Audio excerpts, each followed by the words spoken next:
So what I'm doing here is I'm gonna try to do an experiment and see if I can match this pink. Pink's pretty hard to match. So we know there's red in there and we know there's white in there. Well, at least I do. So this is what I like to do. I like to wear gloves, and then I'm gonna get a spatula here, and you want to keep one for each color. So as you can see, I have white and I have red. So what I want to do is I want to bring some of this red over here. We don't want to put it right in the middle, and that might be too much red. We can always find out. The trick with this, since this is a new product in the industry, is you want to feel it out, experiment with it, you know, see what happens. I'm going to try to put about equal amounts just so I have something to go into. And then I'm going to take the third spatula and use that as my mixing spatula. So I'm going to choose the Fill and Finish Thin. And there's another thing that I like to do too. Before I commit myself to the repair as this pink, I want to try it on cheap popsicle sticks. They're usually made of a maple, and they're really close to giving you a good idea of what kind of coverage you'll get, and also if you're getting the correct color. So here we go. I'm not going to use any of the Gluboost right now because I don't want this to accelerate too fast. I want to have as much playing time and working time as possible. These bottles are great. They have a metal pin in the top to keep them from ever clogging. So that's a really nice feature of these. And plus the lifespan on these things are fantastic. I haven't had one dry up on me yet. And if I mention some other brands, you'd be surprised how fast they dry up. So here we go. So I'm just getting a nice little blob right there. Now I'm going to take my spatula. I'm going to bring in a little red. Look at that, just dissolves right in there. So now I have my red. Now obviously it's not pink, but I want to mix it in right there.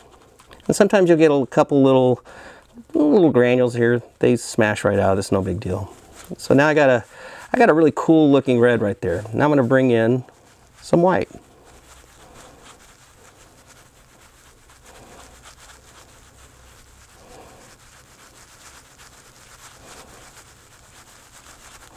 And as you can see there, I probably need a little more white. And I want to work a little bit fast on this, but like I said, this is all an experiment right here. You know, we're picking a really hard color right off the bat.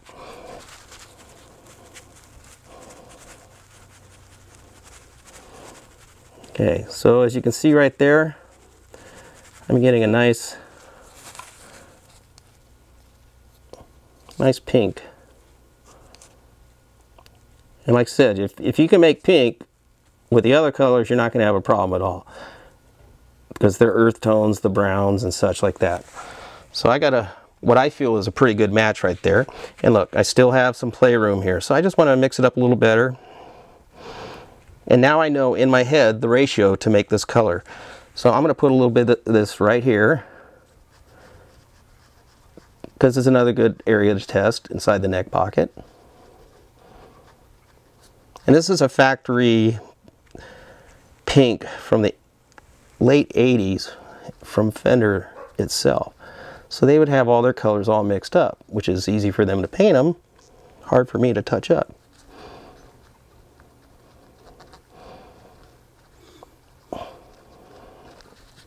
Now, like I said before, or I'll repeat myself again if you didn't get it, you can use a modeler's paintbrush on there, and you can brush this on, get a nice smooth finish. You can also add a little bit more thin. So anytime you want to thin this out a little more, now that you got the color correct.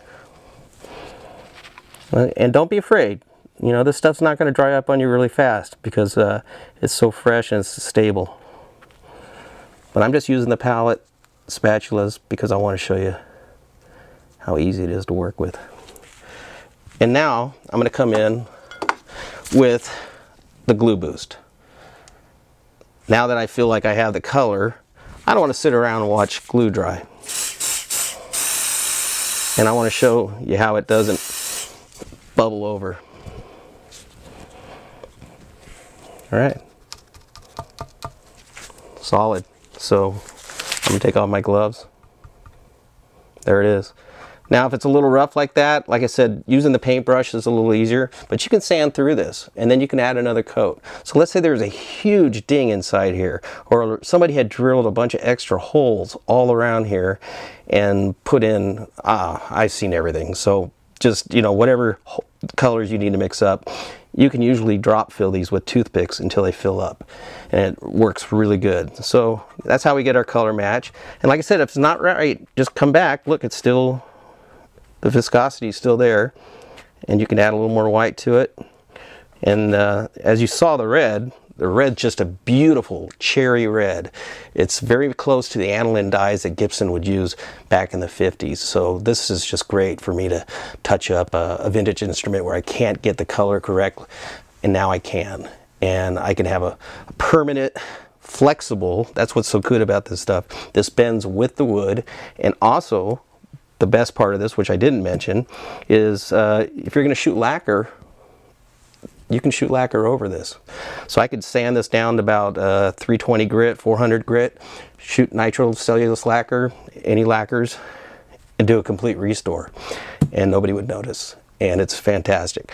And then on your polyester finishes, which is what this is, this stuff is just great because nothing else will stick to this. This is like glass. It's a two-part catalyzed conversion varnish. So it's stuck, you know, it's glass. So when you get a crack in here and it peels apart and breaks, well, now you have a fix. And look here, still liquid, still liquid.